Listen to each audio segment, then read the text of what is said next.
Okay, we are in. And we are back. We're back with another episode. Hello, ladies. Hi. Hello. Okay, so today, everybody, we're back with, of course, another podcast, and we're delving into something that I think will really just connect with so many people on their bodybuilding journey right now. We have Fiona Fleming here, who is Hi. one of my wonderful clients, but also I want to just talk about this as Fiona is currently in her peak week for her very first show. And today's podcast really is about opening up that journey with you, Fiona, and talking about lots of different things. And for the listeners, this podcast is all about bodybuilding for the first timer. And we have somebody who's been through the whole thing and is 4 or 5 days out now. So we're in the first beginning part. We're on day 2 of depletion, and I think there's just so much great stuff. And Fiona, you're such a wee inspiration to lots of people. So welcome. Thank you. Thanks. So I guess the first question is, how are you feeling? You're here. Just now, I'm feeling good. Just anxious a wee bit, getting everything organised for travelling down, going for show day. So I think once all that's done, I'll be able to relax and enjoy it. But I'm super excited. I can't wait. It's been a long time coming, as you know yourself, Steff. I'd prepped for last year, and due to COVID and things, it never went ahead. So kind of a very short sort of off season I had, and then straight back into prep again. And originally it was March I was supposed to be doing. That got delayed again. So it's been a long time coming. 100%. I think you, out of all people, and I think so many people will obviously, feel this, but you've been gunning and gunning and gunning and gunning for it last year. And then the date was just taken away. And you were literally, it wasn't even 2 weeks out. It was, you were just about to step on stage.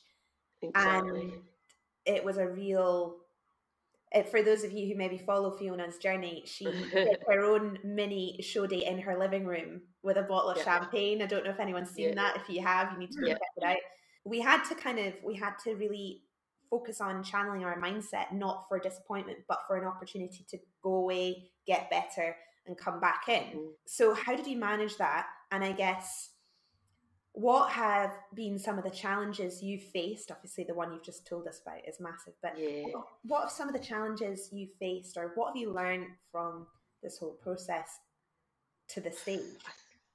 I think during prep, I've heard people talk about this, but it's as if things happen that to test you, to try and stop you from doing what you want to do.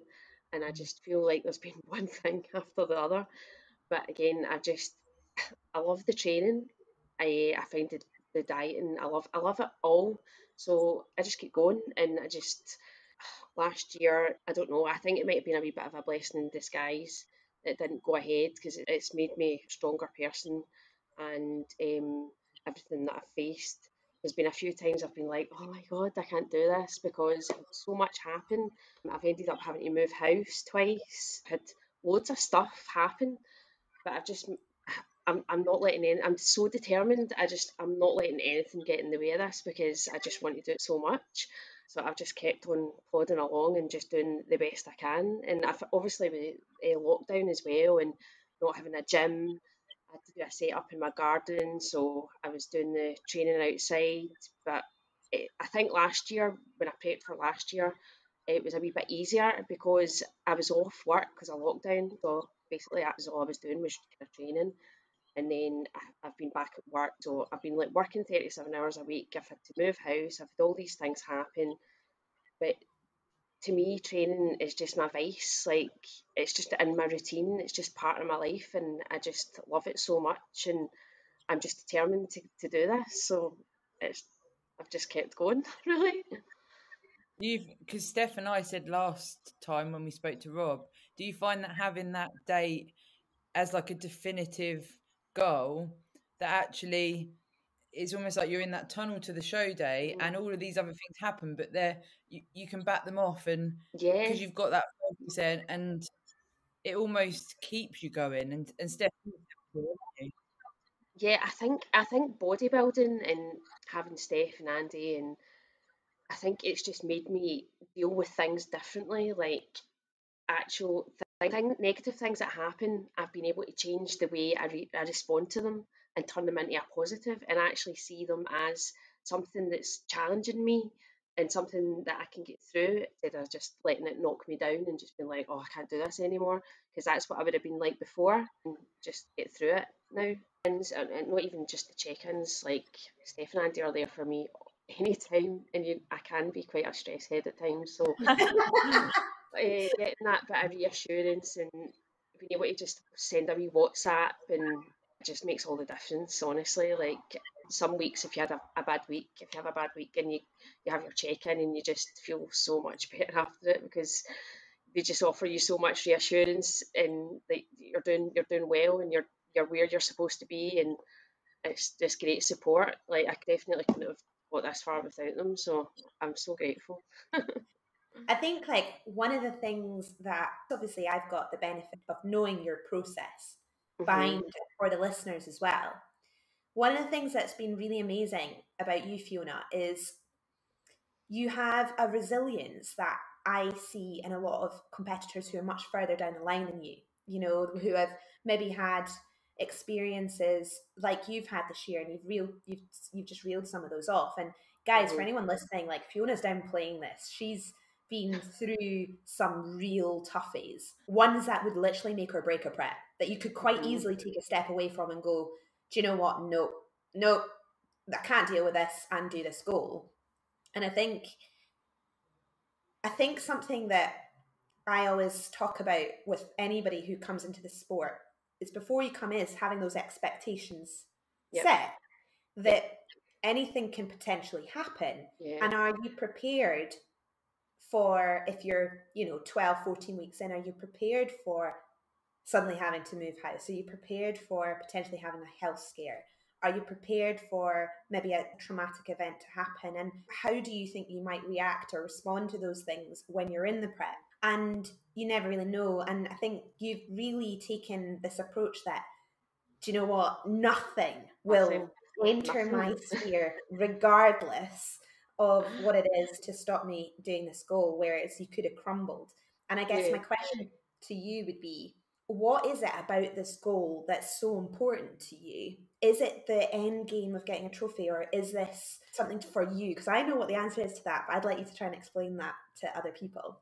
It's because I thought that I thought that I never would be able to do it, and that's my reason, really, because I never had the confidence to do something like this, and I never ever thought in a million years I would be able to do it. And I told myself for years that I would never be able to do anything like this, and the more I told myself I wouldn't be able to do it, the more I wanted to do it, and the more I thought, do you know what, I can do it. I just want to do it. It's for me. It's really for me. It's to prove to myself that I can do what I want when I put my mind to it, really. It's very exciting, isn't it? Like, it's... And I don't want to come on here and start talking about all the problems I've had, because I've had so much going on, but I don't want people to feel sorry for me. That's like, I don't, because everybody has their problems through preps, and it has been hard, and it could have easily knocked me down. I'm just, like I say, it's just, I'm just so determined. Like, I think I kept telling myself I couldn't do it, and the more I told myself I couldn't do it, the more I was determined to do it. So that's really, really my That's reason. gold as well, though, isn't it? To even for you to say, do you know what, I don't want people to feel sorry for me, because that is definitely something, as a first timer, I've mentioned it before several times, that at the start I was like, why aren't people eating like me? Why don't people care about their body composition? Why are people having takeaways? Why are people going out? And all of these questions, and I'm thinking, but I found the path of bodybuilding. Doesn't everyone feel this way? And they don't. But if you're doing it for yourself, so as your preps go on and what have you, you realise, just do it for you. It doesn't matter, really, it doesn't matter what other people are thinking, what people say. If you've got those intrinsic reasons and finding your why, those things, it's almost like you said earlier, those things are sent to try us, they're sent to challenge us. It builds even more character into your journey. I don't know if people know, but I kind of came from, I was always I liked going to the gym before I got into CrossFit. I had a bit of a bad relationship. I'll cut a long story short. I had a bit of a bad relationship, and I kind of let myself go a wee bit. And then I got into CrossFit. Well, I had a personal trainer and I used to train in the local park. I got right into it and I started seeing progress. And my personal trainer at the time said, look, I think you'd really love CrossFit. So she took me along to a CrossFit gym and I absolutely loved it. So I started doing that for like 2 years. And my coach at the time, my CrossFit coach at the time, she stopped doing CrossFit and she got into a bit of bodybuilding just kind of as a hobby, just to see what she could do. And she was like, I think I'll do a wee 10-week block with some clients if you'd like to try it. So I tried a wee 10-week block and I absolutely loved it. That's when I seen the biggest change in my physique. And for 2 years, I had busted my ass doing CrossFit, like all this cardio. And the minute I start bodybuilding, I'm like, wow, look at me. Cardio is the devil. So that's when I was like, yeah. And that's when people were saying, oh, do you think you would do it seriously? Do you think you would compete? And I was like, me on a stage in a bikini? No chance. No chance. And then the more I watched bodybuilders, the more I kind of learned a bit more about it. I was like, do you know what? I think I could do this. I really do. And then I just started doing bits in my garden, and then I was like, right, I need to get myself a coach. I need to get myself a coach. So I was on my laptop for a good couple of weeks, and I was researching coaches and looking up different people, and I found Steff and Andy. And the seed was sown. Honestly. Best thing I've ever done, because you know what, honestly, the progress that I've made in such a short space of time is crazy. Like, if you look at my photos, not even just my physique, but my confidence, everything about me is just totally changed. And I just feel like, you'll know yourself, Steph. Like, I used to come on at first and it was like a video check-in. I never even had the confidence to do that. I couldn't even come on a video and speak. That's how bad it was. Yeah, I mean, you're just a completely different person from top to bottom. And I feel as if I'm on top of the world. I can do anything. I know. I mean, so true. It is. Yeah. I mean, the confidence that you can get from this journey, if done the right way, and of course having good people in your corner and things like that. And you know, I always, when I work with people like you, Fiona, who I can see this massive amount of passion and enthusiasm and want and drive to go for this goal. And I remember that feeling like it was yesterday, that first time our experience. And I love being part of that journey because we can help guide that experience, having learned from the mistakes we've made, and make sure you guys don't make them, and watch you totally grow and have that enjoyable chance to showcase, which a lot more than just the physique on stage. I think that's where I'm coming to with this, that a lot of people sometimes come into this and go through the first timer prep and focus so much on the aesthetic that they maybe they haven't reflected, or maybe they don't realize how much more you can get from this journey. And sometimes it just takes somebody from the outside in to put that side on it and say, you know what, this journey is not just about you getting into the best shape of your life. It's about you beating that mindset you had back there when you said you couldn't. It's about, you know, harnessing like little gems of discipline that you don't realize you have. And then suddenly you wake up one day and you go, you know what, regardless of bodybuilding, I can do this, I can do that, I can go and do this. Because now you've found something in yourself that's so valuable. And I think I always talk to people or my clients or even myself, you know, what if I'm going into a prep, what value do I want out of this? Yes, I want to get up there and show my physique. But what else can we get from this to really think, do you know what, that's the best thing I've ever done, regardless of what happens at the end of it. You're so right, because getting on the stage is the icing on the cake for me. Like, I've already won, like, in my eyes. So this is just a bonus, and I don't have any expectations. My main goal is to get up there and just enjoy myself. And then if anything happens, it happens, and that's great. But getting on that stage is a complete win for me. Like, I'm so looking forward to getting glammed up as well. It's been a long time coming since I've had a bit of makeup on. I guess both of you, could I ask you a question about, so I met a girl today, Victoria, and she's been listening to the podcast and watching the videos, and we were talking about, you know, how would you potentially look at transitioning from gym training into going into competing? And Steff, you probably do come across this decision with people that you take on the books for competing. So she's been training in the gym for a bit, and in her mind she thought, okay, so I would need to go into like an off-season phase before I would go into a prep. So then you're looking at potentially maybe a couple of years till you actually compete. And I personally, I actually went off the back of not much weight training straight into a prep to see where I got to, see what I looked like on stage, how much muscle mass I had, see if I actually liked it for a start. And then I went into my first sort of productive off season. So how did you make that transition? Were you already quite lean and then you went into your first prep, or did you?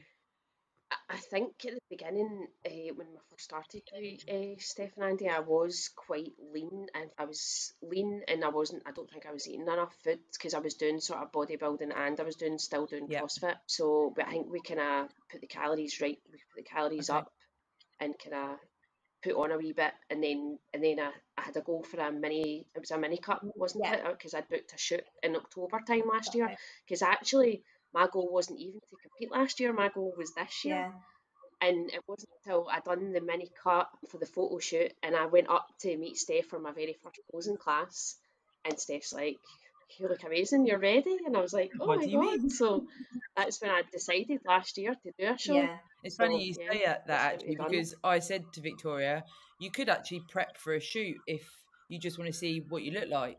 Yeah, There is, I think that's a good yeah, there's idea. so many options. I think sometimes you sort of look online or whatever and see other people doing things and you think there's only one option, but actually there is quite a few. Hmm. Do you have this conversation a lot, Steph, with sort of first?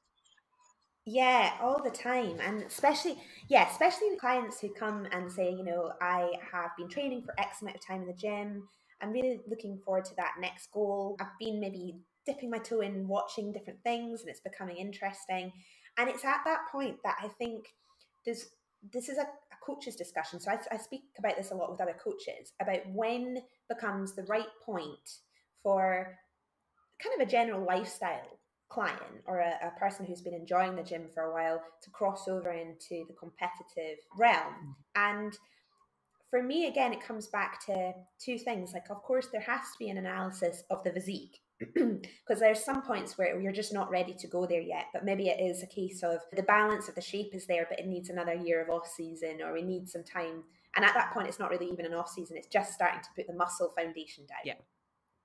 And then other times it's the person, maybe the physique is ready, but are they ready to give the commitment? And that's where the expectation stuff comes in. Are they ready to give the commitment to this goal? Because a lot of people don't realize what's involved and how it completely takes over your life for 12 months, potentially. Mm-hmm. Yeah, I always love that discussion because I think you never want to dampen someone's aspiration because you always want to say there's a potential to do something. But as long as you're being realistic with timeframes, and if a coach says to you, "Yeah, let's get you on stage right now," and maybe you've only been in the gym for a year, I'd be very skeptical of that.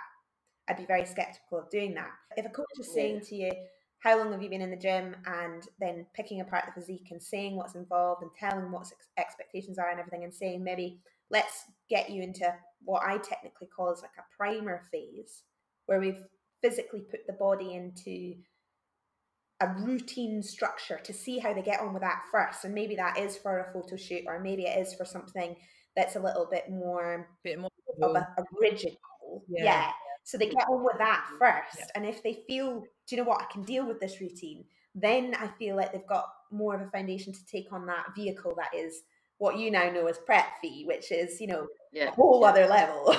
There's all the little things like when you go into a prep, you wouldn't have things like an off-plan meal ideally. Well, I'm saying that for me, but stuff like that becomes, it's not realistic to really do that if you're in a competition prep. Whereas if it's a photo shoot, because you've got things at weekends or your social, then actually it's not massively, detrimental to go out for a nice meal, or you can be more flexible. But I definitely think that's something that we do need to keep hitting home, is that if it's a competition prep, it's a different level, isn't it?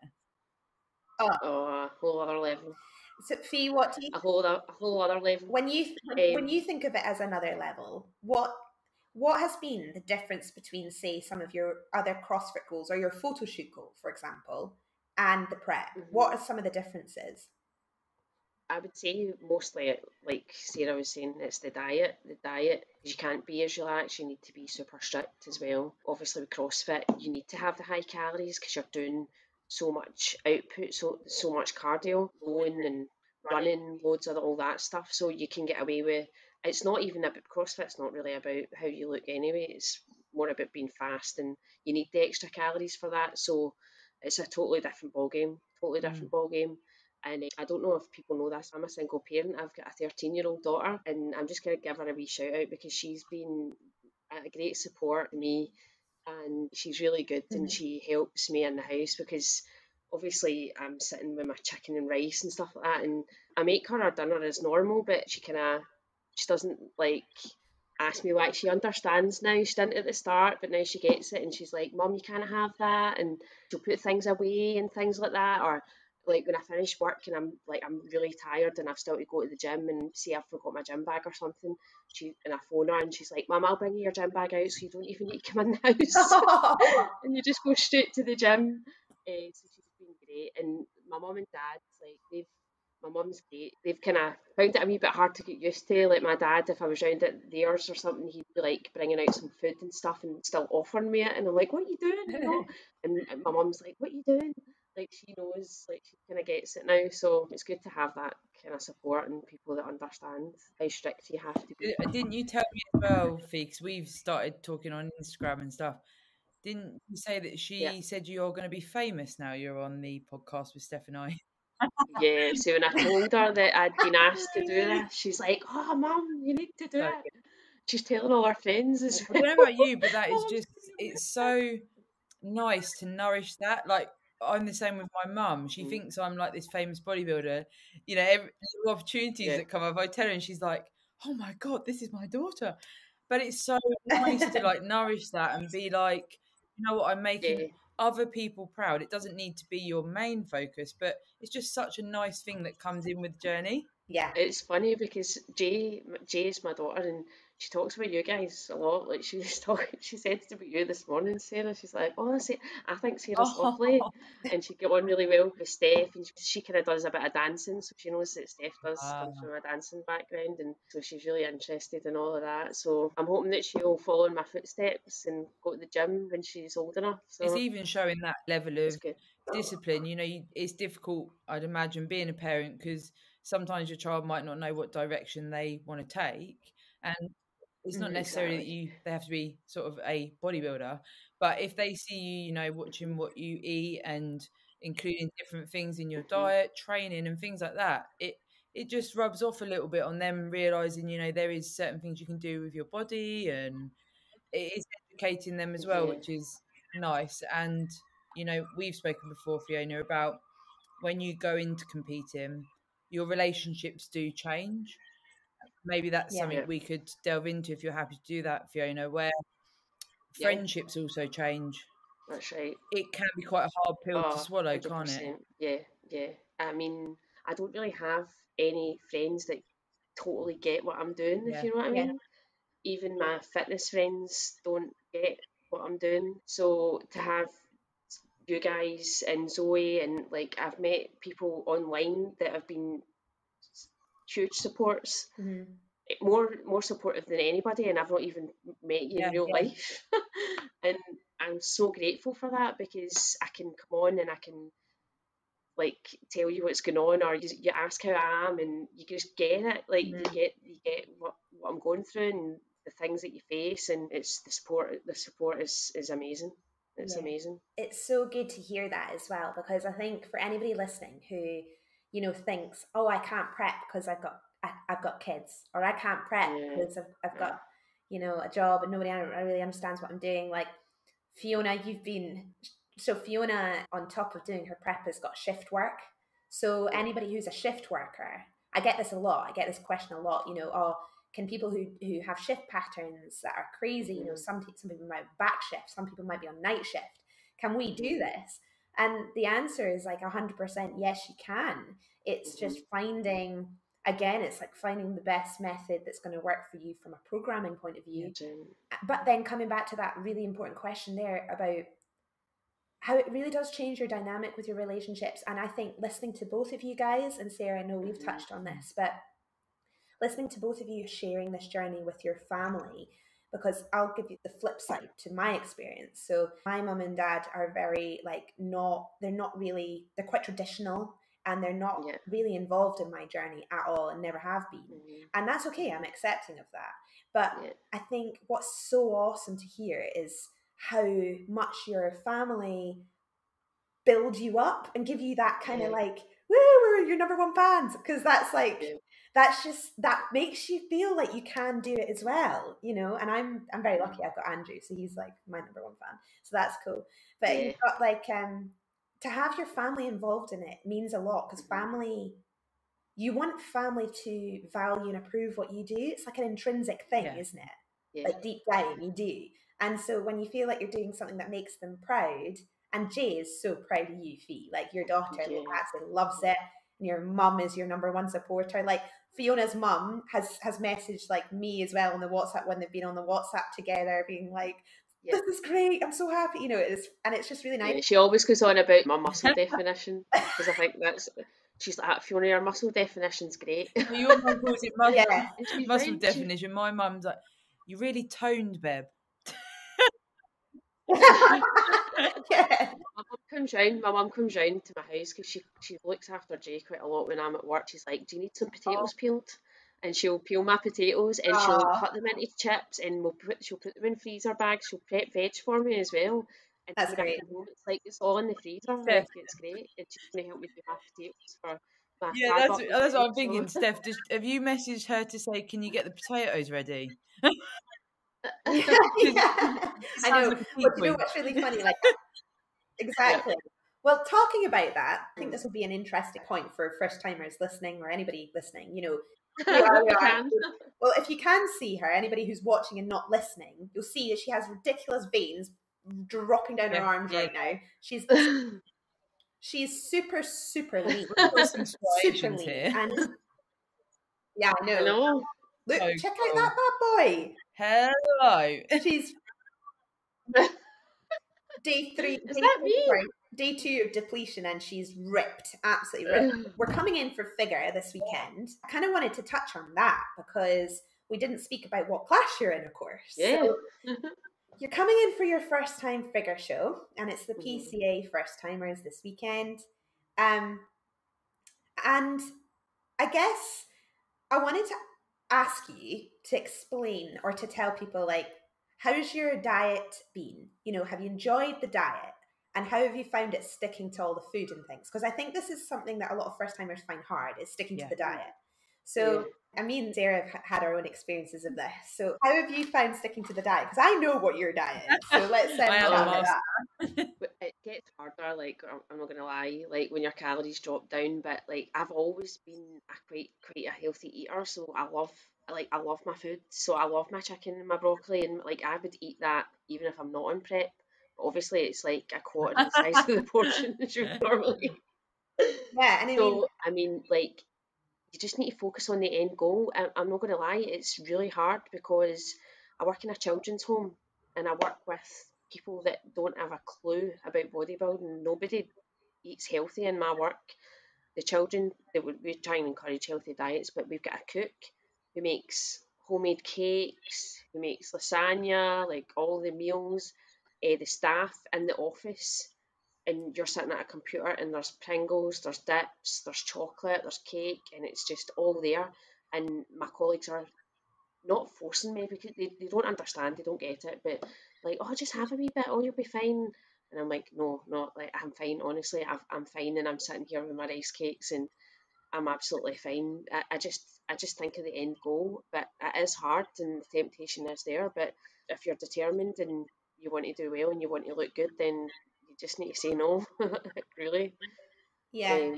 And obviously I've got Jay here, and I encourage Jay to have a healthy diet, but she'll have things like like maybe fajitas or tacos or things like that, and it's tempting because she might leave some, and I need to do the dishes and things like that. But I'm so determined, and I think that's just what keeps you going. And then you know that as well. Like, I'm not going to lie, there's been a couple of times where maybe I have had a wee bit extra, and it just makes me feel rubbish. Like, if I've had a slip up, and very rare, but I know how it makes me feel, so I just don't do it now.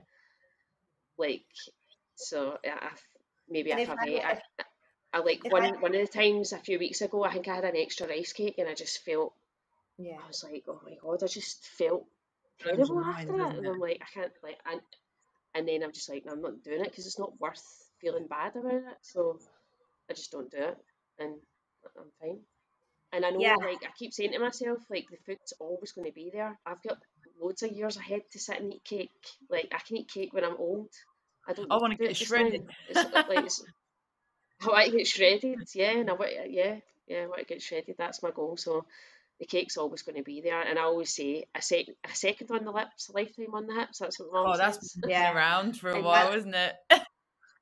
yeah, that's what my mum always says, and my mum's like, Fiona, she's like, Fiona, just look at it and see it as lard.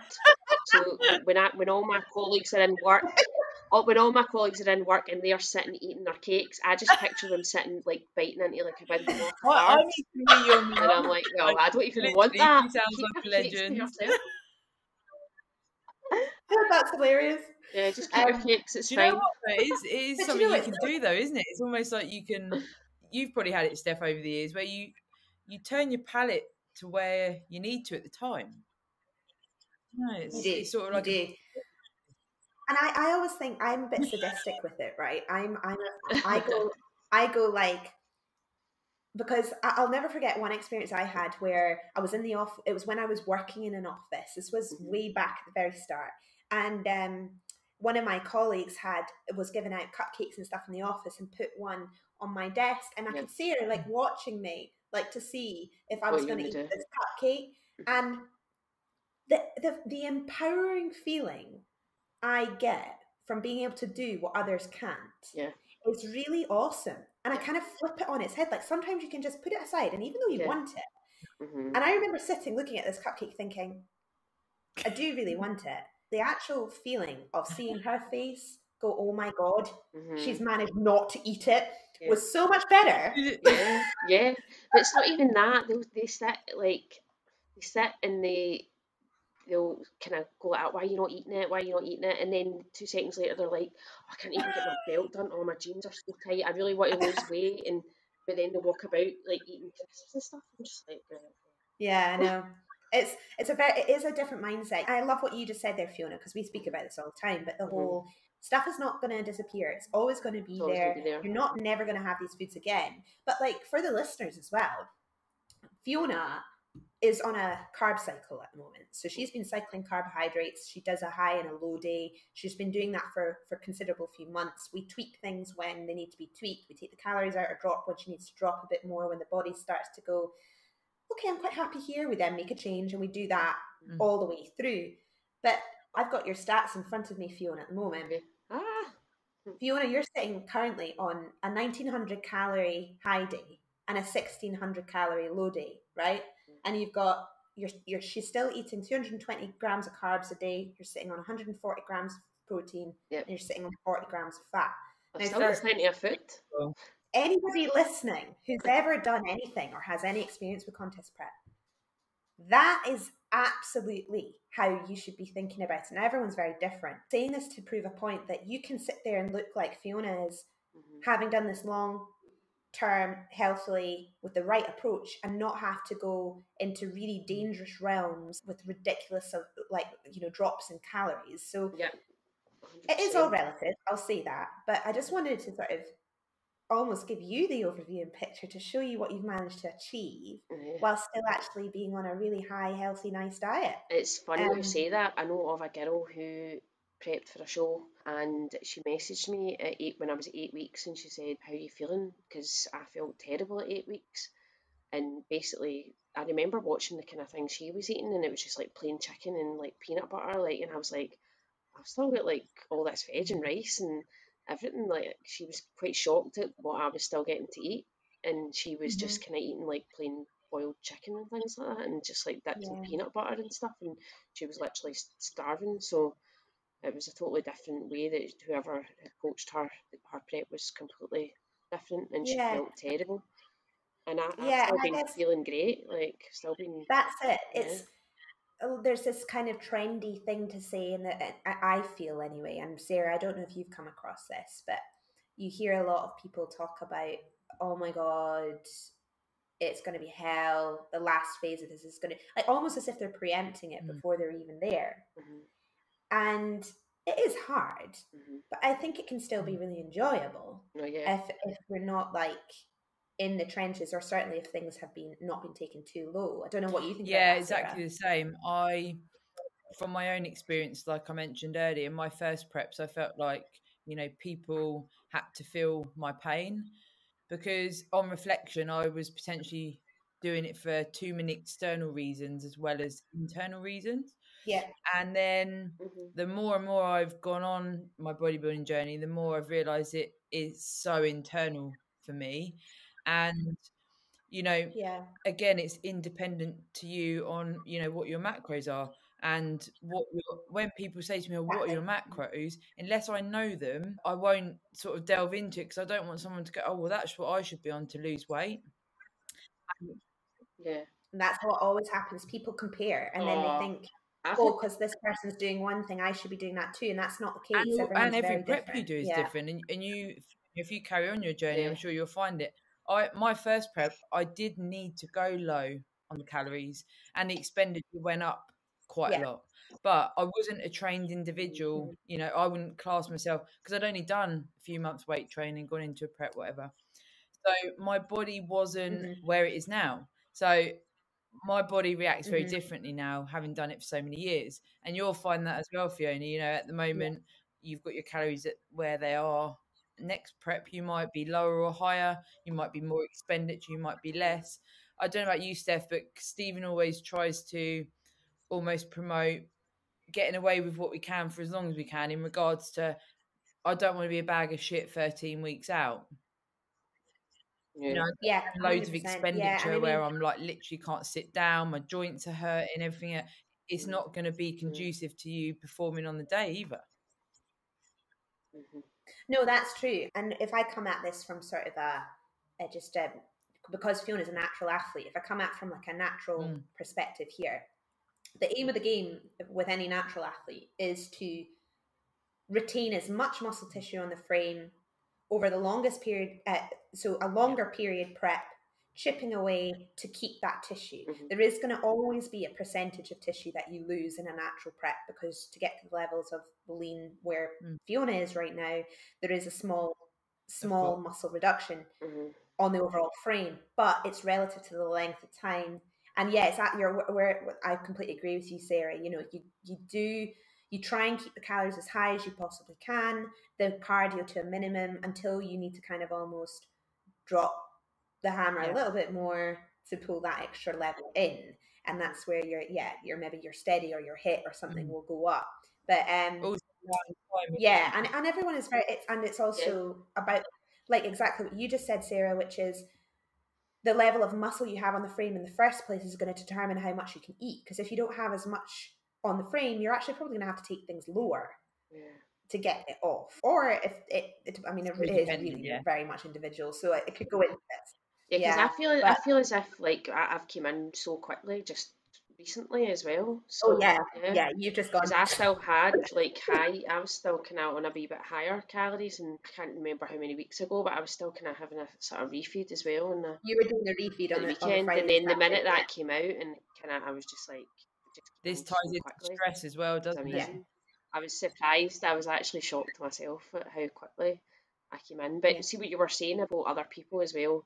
I've had people messaging me on Instagram asking me like what I eat in a day, what my calories are, and what can they eat what I'm eating. I'm like, no, it's not. From the start, you're paying for it. I'm like a week out of a bodybuilding competition, like, and everybody's different. So no, I wouldn't advise it. And you're paying for a service because you've decided that this is, a real thing for you, and you want to put monies and effort into it, and that is bespoke to you. And that's why, coaching, if you're working with someone like Steff does, an individual basis, it's not for you to feel the need to share that. It's your thing, isn't it? And and it is difficult because you want to help people, don't you? You want to guide people and what have you. You do, because they were looking for meal ideas and things, and I'm like, it's basically chicken and rice I'm eating. I know, and I think broccoli. it is so individualized, and like for example with Fiona's prep as well, but the food is one component, because yes, you've got a nutrition plan, but Fiona currently, and every other, like all of us do, we have a training program which is built into the nutritional plan because of the expenditure rate. Yep. You've got a cardio protocol which is built into the expenditure rate, which then echoes into the diet as well. You've then got I schedule posing into my clients' cardio protocols, so there's that. And there's there's a lot of different things that are a reasoning to why the diet is a certain way. So just plucking it out there and go and eat that, well, you could, but are you doing the amount that this lady here is doing at this current point in time, or are you not? And what's your intensity like? Because I know what training with Fiona's like, and it's very, very intense. It's all these sorts of things are questions around it. But I think one of the things from a first timer point of view is you have the benefit if you're with a coach to learn from the process. Like you've learned so much, Fiona, about your own body and what it can do. 100%. Because when we trained in the gym the other day, Fiona was flexing in the mirror, right? She was like, "Oh my God, look at me!" And like she was like rippling around. She had all these like striations across her chest, and she looked absolutely amazing. But you turned around to me and you said, I'm just so happy with what I've managed to achieve. I've never seen myself like this. A few years ago, you made reference to your ex, like saying how you looked rubbish, and now you're just this like little powerhouse of a woman. It's like, check me out. Could you talk to us a bit about when these challenges come up, the stress levels, and how that maybe has affected your physique and how you feel, training, nutrition? Is there, the more stressed you are, is there been complications? That's what, I was actually just thinking about that when you were saying, Steff, about how you factor in posing. Steff and Andy also factor in things like relaxation and giving yourself time to relax and de-stress and listen to podcasts and doing your yoga and things like that, and just giving yourself time as well within your program. So that's been really important. So if I have been stressed, I make sure that I'll sit down when I can and put in my earphones, do some deep breathing, do some relaxation, have a bath. And I find this is a hard thing for me because I'm so stuck for time. Like I am non-stop. I barely sit down. So I need to make time for that, but it's definitely helps because I can be quite a stress head because it's just because of time really. I'm just always racing against time. I've got so much to do. I need to make sure my meals are done. Like obviously I work shifts, so sometimes I work a 2 till 10, and then I'll start at 7:30 the next day. So I need to make sure my meals are done because sometimes I get up before an early shift and I've got 45 minutes of cardio. I need to get the dog out. I've got things to do before an early shift as well. So depending on how I feel the next day, if I finish the early shift and I know how I feel and I listen to myself, and if I need to go home first before going to the gym, I'll go home and I'll maybe have a nap, or I'll have a bath and I'll chill out, or I'll go to the gym first and then I'll come home and I make sure I give myself time to just de-stress and just to relax. And that's been a learning curve for me because I'm not great at relaxing, but definitely been beneficial because you can see it in your physique when you've had that time. I've also factored in the guy Alan at the recovery lounge, a massage therapist. He's been amazing, and I've been up there every week getting a massage. That's been so beneficial for me. I'm so glad I've made time for that as well. It's definitely, you can see it in my physique as well, having that proper sports massage, and I've been having some cryotherapy and having a sauna at the end, and just taking that time just to sit in the sauna and just de-stress. Because it's a lot of people as well with COVID and things. People haven't had a holiday. People haven't had, that time where you just. It's not even necessarily that you have to go away and be an absolute, vegetable the whole time, but even just space, even just an hour, just to get away from, minutia. And it's really good actually, Fee, because you were saying about you've got a couple of weeks off work, and Steff and I have definitely mentioned this before. If you can, getting a week off work before and or after your show, brilliant. Yeah, because I think I asked you that a while ago, Sarah. I think I had said to you, do you think it would be worth taking some annual leave and run up and after? So I've kind of worked it out really well. I've kind of I've stopped at my last shift was on Monday there, and I don't go back to the 12th, so I've got sort of most of my peak week off, and then I've got a bit Brilliant of time after it with my family as well, and so yeah, I've kind of worked it out very well. It's such a good recommendation, because even like you said earlier about, there's so much to do on the lead up to peak week, and that's why it's good, Steff, you do the checklist and things, because you can get yourself, you can get yourself together, and you'll probably start to build up your repertoire of bits for your show, because you do it. The more you do, it's like I've got a box where I've got all of the, even things like, some thread in case your bikini splits, or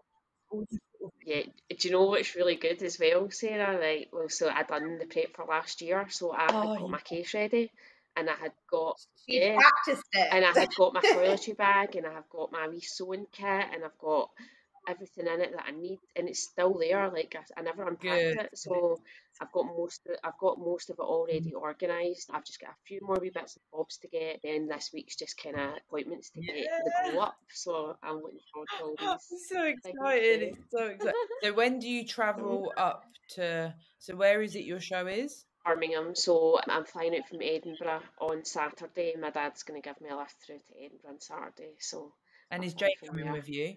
And then no, she's not. She's going to stay with my mum. My mum and dad don't really keep very well. My mum in particular, she's got an autoimmune disease, and it would have been too much for her to travel down and wait about and things like that. So they're going to sit, and they've got the live link, and they're going to watch me on TV. And then hopefully, I'm planning to do a couple of Scottish shows in the future. So hopefully, Jay and my mum will be able to come up to the ones that are a bit closer to home. That's all. Yeah. So Fiona's coming down, and we're going down as well. We're meeting at the airport. Honestly, I'm so grateful to have you guys with me, because I don't think I could have done it on my own. So having you guys there just means the world. Means the world to me. It's just really cool because to be there. Yeah. It's nice as well, because we have another member of our team who wanted to come up and support Fee too. So there's a team of us going. Obviously, we're going to be there. Client, friends that want to support each other in our team going to be there. We've got the hair and makeup artist coming. Don't wait to do it all. We've got a nice cool apartment, so we're just going to hang out and just do this and have fun with it. And then we had another first timer as well coming down to the show this time round. And this is a really good important point to make here, because this happened to me in 2019 as well. Nicola, who's now, we've postponed her show till later, fell over her ankle about a week and a half to 2 weeks ago, and completely wrecked her ankle. It's completely swollen, and she's in a recovery phase with that. But this stuff happens, guys. And we had a moment where it was shock. Oh no, what are we going to do? Is the show still going to be manageable? Is it not? And the best decision was actually no. There's plenty of other opportunities through this year. She's coming in really nice. This is a stumbling block, but it meant she had to reevaluate, reassess, and change. And it's a thing that happens, and it's not one to be disheartened by. It's something to just, again, another stumbling block to accept, and then switch gears and change again. So poor Nicola's not coming down with us this time, but next time. But we're still going to go in and do a lot of cheering for her as well. So Zoe, she's coming up as well. She got a ticket and she's coming up, so I can't wait to meet her as well, because she's been great, like such a great support. So it's so exciting. And you end up doing it, you do it for you, but then you just have that extra level of, do you know what? I'm meeting people I've never met that have supported me. Amazing. It's and amazing. You will just immerse so much. It just gets me all like, because it's just so exciting. Ooh, like it's so nice, and you rarely get to meet people in person that do our thing. And when you do, like, I'm always like, I just can't wait to be a bodybuilder for the day. It's just like, I know, because now, Sarah, you're into your prep now again, so it's like exciting because you're in that, you've made that transition mindset. There's got like Fit Expo that got postponed. That's almost sort of taken over from Body Power, hasn't it? Because I mean, I don't know what's happening in Body Power now, but Fit Expo seems to be like what everyone's talking about now. Yeah. and they've got their show Sunday this weekend, but then the expo's in August, so that's another opportunity for, you know, just to be around like-minded people. It is quite rare, you know, you come from a little town or whatever, and you're away from the norm. People are like, oh, that's that girl that bodybuilds. And it's like, yes, that's me. And when you go to like shows, you look around and it's like, everyone's eating rice cakes. This is cool. Not just me. And it becomes like, I think, I don't know about you, Steff, but you do miss show day sometimes. And if you can be with others that do it and be there for their show day, you still get the same kick. 100%. Yeah, 100%. And I think now more than ever as well, like people really see the work that's involved and celebrate that. Because people share their journeys so much online now that you really do see like what some people are doing like behind the scenes to really like you say, Fiona, like this means everything to you. It's like your goal, you've had it in your mind for like over a year, it got taken away, it's now here again, and it's like just sharing that when you get to the venue with like-minded people is so cool. It's so cool. And it's like Sarah and I, like we met in this sport. I don't know where I'd be if I didn't have a Sarah in my life. You know, I love having that. And it is good. It is good because, like you say, we've said this on podcasts before, haven't we, Sarah? Where you've got your normie friends, and then you've got your bodybuilding pals, and your bodybuilding pals like have this mutual respect for what you do. You're like, you've done this. I know what that takes, and it's you. Yeah, it's like it's good. So I think that when you go into that venue, you know, on Sunday, you're gonna be there with the other girls. I know what you're like. You'll be like chat. I know. Honestly, I talk for Scotland. You can't get me shot. It's so hard to filter it, though, isn't it? Like when you're around people that just get it, you're like, I just want to talk for hours and hours about bodybuilding and like how weird people think we are, because we don't think we're weird. We think we're normal. Totally. Yeah, especially when you've kind of been like obviously I'm at home a lot and I'm at work a lot, and I'm not with people that bodybuild a lot unless I'm in the gym. So and then when I do see people that get it, I'm just like Have we got time today, girls, to answer a question? Steff, it's a lady, Nicole, that's come back on board with you. So she was a client. She sent me a message on Instagram, and it was about peak week. So I think it'd be really cool if we can delve into it. And Fiona, you might be able to add a bit of insight. So and it's nice actually, because Steff and I are really enjoying this level of people sending in feedback about how the pods are really helping. Amazing. So questions are a good vibe. So she said, what to do when you're due on your period in peak week, and how to stop the bloat and water retention from it. It happens every show day for her. So it's broad and it's not, isn't it, that question? Yeah. It is. Well, the first thing to say is it's super unfortunate it's happened on every single time. I mean, what are the odds? What are the odds? Yeah, so there's a couple of things here, and there are various ways you can approach it. So if you're somebody that actually is very, very clockwork, and you know when your period's going to come, and I've worked with people who are very, very lean and still get their period all the way up to back when they're really lean, and I've worked with people whose periods stop, and that's a different story altogether. But if you are somebody that knows it's clockwork, there are a couple of things you can do. If we know that, for example, first of all, you might not want to even have your show or choose a show date that's on that date. Or the other thing, if you're open to the idea, there is prescription medication which you can get from the GP, which will actually immediately stop your period from coming.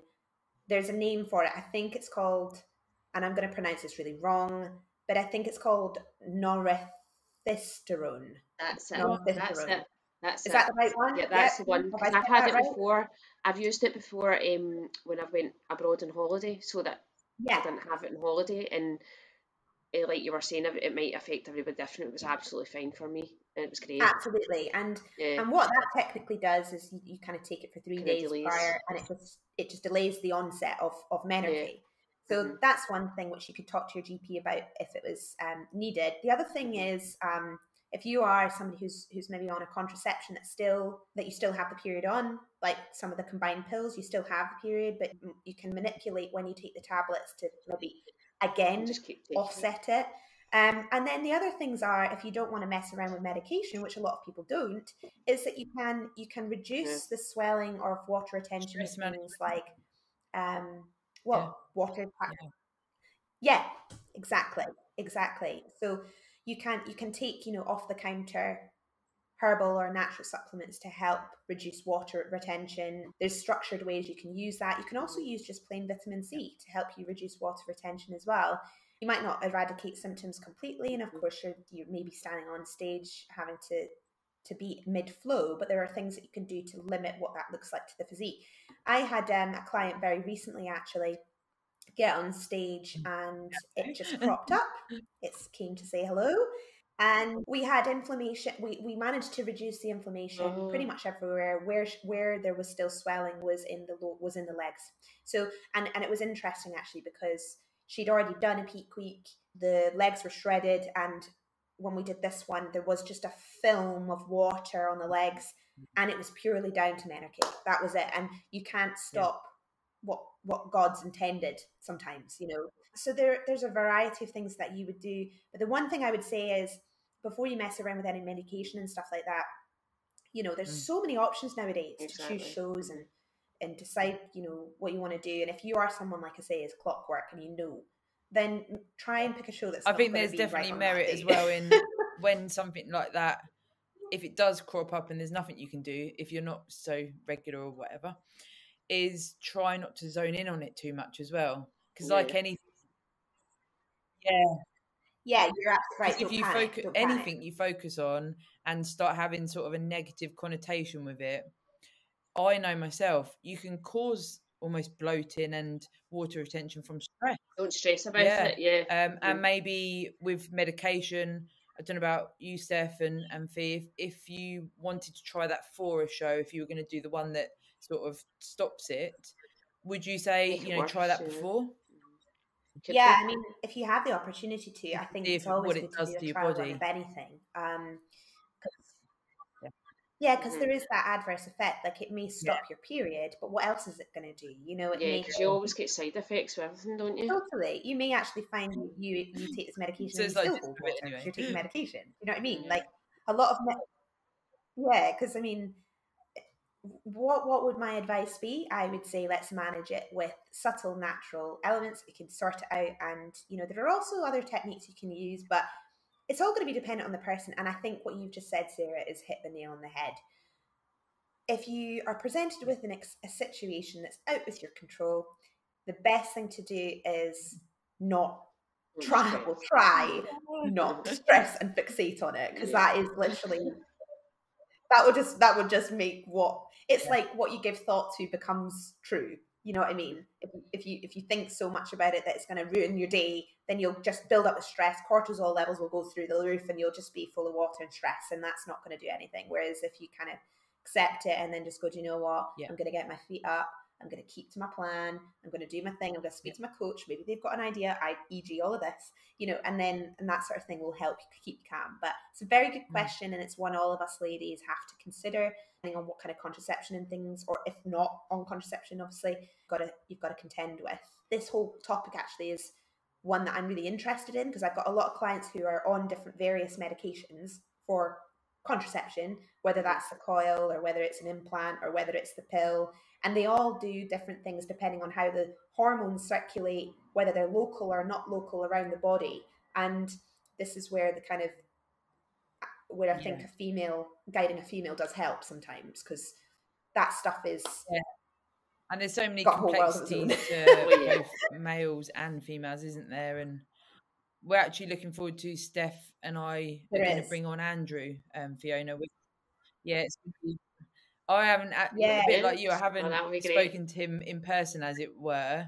So even just doing the video would be really cool, because it sounds like he's got a lot to share in regards to like the sort of scientific background to it, and a bit more about the actual effects on the body that a prep can have. So that's going to be good. Yeah, and he like Fiona, you know that you can probably talk about this. Like you've got the benefit of kind of having two of us talk to you about different things, and we have a very different approach on our check-ins, don't we? But Andrew's so knowledgeable, like to have that. I think that's what makes him so unique as well, the fact that he's a doctor of nutrition. Like you can get a better diet in someone that knows so much about the whole process, right? Like to the, as you said, all the scientific things about it. Like he's amazing. Sometimes I'm sitting, I'll be listening to Andrew talk about something in a really scientific term, and I'll go to him, I'll say to him over the computer, in layman's terms. This client is deep in prep, and they may not be understanding what you're saying. So like he's great because like he gets so passionate about it, but sometimes I'm like, what did he say? What does that mean? Love it. Hold on, I get a dictionary. It's great though, because you do just get such a nice, like, diverse approach, and I think I'm looking forward to that one as well, Sarah. And for the listeners, that one's going to be kind of on the psychological and physiological effects of dieting on the female body from a more scientific perspective. So that's going to be really interesting for people. Fiona, I think to end today would be a really good, I guess, summary of what we've spoken about already, but maybe for you to share a couple of things or one big thing that you'd give advice for a first timer, either going into a prep or, you know, they've already picked a show and they want to take their journey to the stage. Is there anything you could share? Your golden nuggets. Some top tips. Top tips. Stick to your program, do your training, train as hard as you can, lift as heavy as you can, get as many striations as you can. Just be determined and just focus on your goal, and if you really want it, like, you'll attack it, and just just cool. And thank you so much for first of all the brain capacity this close to a show. Anytime. I mean, oh my god. So honestly, I've been struggling to get my words out recently, like, and working Monday because that was my last shift. It was difficult. I had to apologise a few times. I'm sorry, like my brain is not functioning right. This actually also I've done not bad. Steff, it's great, isn't it? Because like you said about getting Fiona on, when we scheduled it for peak week, it was like, this is actually an awesome opportunity for people to understand it's not all the glam all the time. You know, there is points where it is really tough. It's not just like, oh yeah, I'm going to get on stage in a bikini. So having you in peak week, even that commitment for you to come on is amazing. And it's so true, because you probably look your worst before you look your best, and you probably feel your worst before you feel your best, if you know what I mean. Yeah, because like I've put rice cakes in my fridge. I've been looking for my rice cakes, and I'm like, where the hell is my rice cakes? And they're in the fridge, and then I've lost a charger, and I'm shouting at Jane. It's like I've plugged it in somewhere else, and just stupid things like that I've had to apologise for. And then obviously, like, I normally have fake tan on, so I've been doing all my skin prep, so like I've not got tan on. Like I'm leaving my hair removal at the last minute, so I'm kind of white like a ghost, and I'm hairy. Like, it's not glamorous at all. Struggle is real. Obviously that'll come, but the wee bit of time before it's like, it's something to look forward to, mate. Hoodie on. I know. I remember. I know where you're at. And I think, like, because you're somebody who's kind of you're just positive. You're infectious. Yeah. Fiona's positivity is infectious, like literally infectious, and I love that about you. And I think for anybody who is interested in Fiona's journey, like, you should just go and check out some of her posts. She's really real about everything. That's like, on my social media. I want to come across as me. Like, I want to be real, like, and just because that's the way I am in life. Like, what you see is what you get, and I want to come across like that on my socials. So if anybody ever wants to message me, feel free, and also believe what you're saying about being positive. Like, I believe it. Yeah, I was going to just on a last note. Can I ask you a question about that on social media?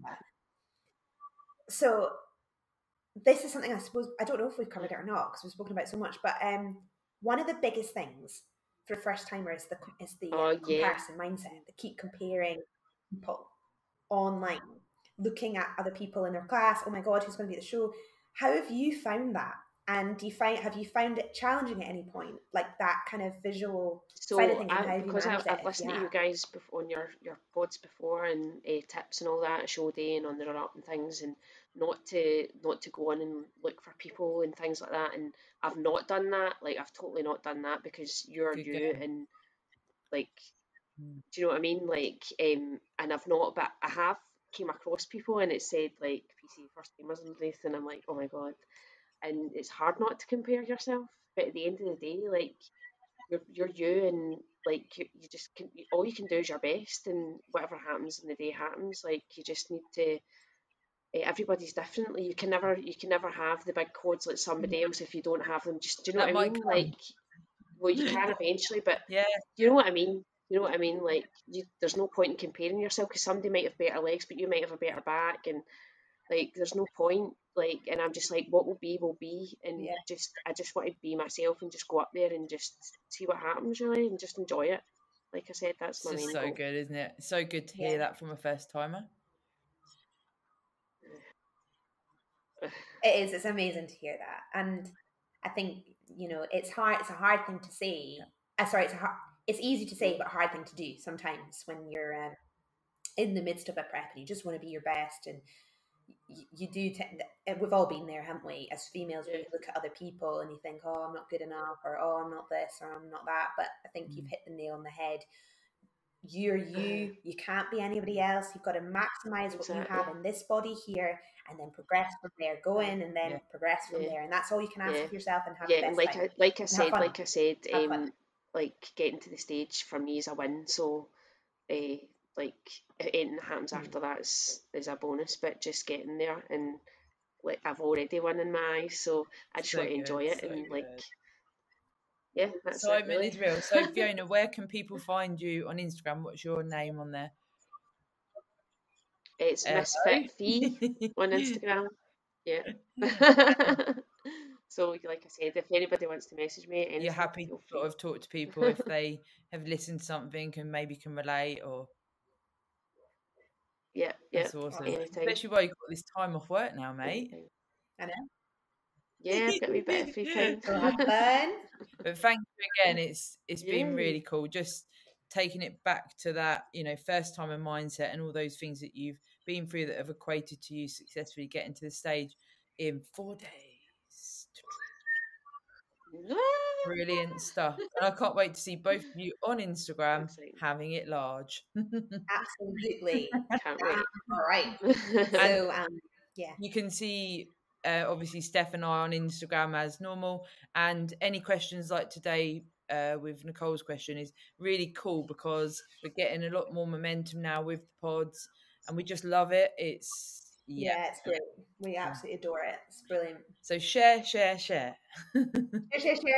on stories, share on tags, you know, give us some love, people. Hey, love. Thanks, Fiona. And anytime. Thanks again. Thanks for Fiona, having me and see all our listeners next time. See you later.